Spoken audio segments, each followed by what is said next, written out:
Here to discuss today's deadly terrorist attack is Dr. Martin Sherman, who has 7 years of operational experience in Israel's intelligence community and is the founder and executive director of the Israel Institute for Strategic Studies. Dr. Sherman, thank you so much for joining us again. Thank you for inviting me. All right, so my first question for you is, Trump's peace envoy, Jason Greenblatt, is currently in the region. How do you think the United States will respond following today's terror attack? Well, let me answer that obliquely. By coincidence, I happened to be in Haradar this weekend and was engaged in a rather fierce argument with people there over the Palestinian policy. Haradar itself is a community which, although is across the Green Line, voted massively for left-of-centre parties, and this shows that it doesn't really matter what your attitude towards the Palestinians are, you'll be a target. The Palestinians don't really care what your political position is. I think that we've come down again to the swamp or mosquito syndrome. I'm not sure that what the Americans have to say should be Israel's greatest concern.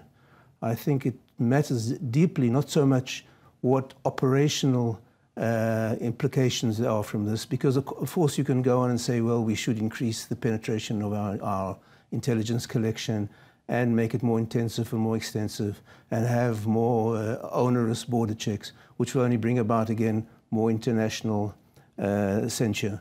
But I think at some stage Israel has to conceptualize the conflict completely differently from the way it has done. It has to conceptualize as a clash between two collectives.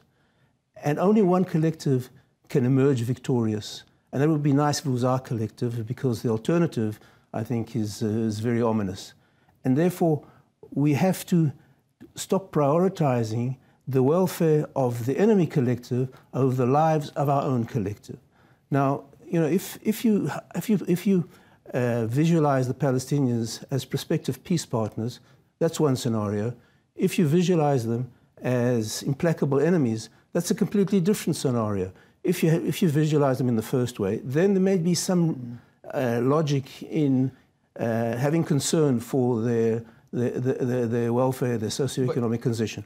But if you conceptualize them in the second manner as an implacable enemy, that makes no sense. And therefore, why would you want to employ them? But then what would you do in the scenario where they are both a partner in peace and an implacable enemy? Because the truth of the matter is that when you have several million people, you don't have one or the other.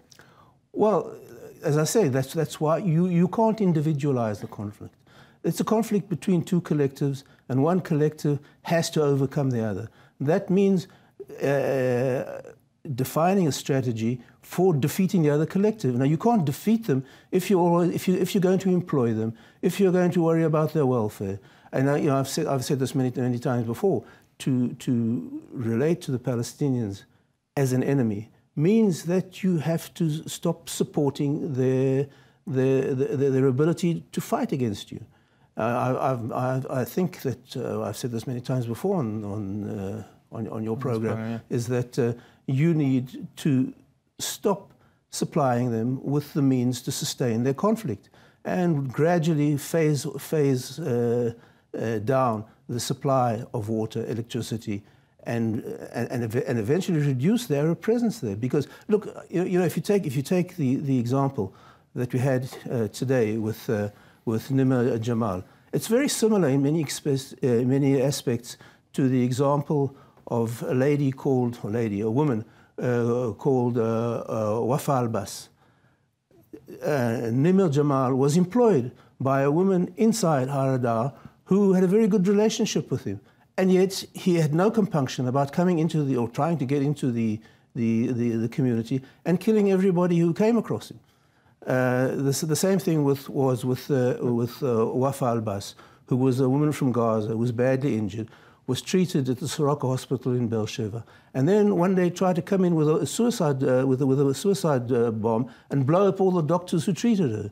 So it makes very difference whether you treat them with cruelty or kindness. As an implacable enemy, what they want to do is kill you.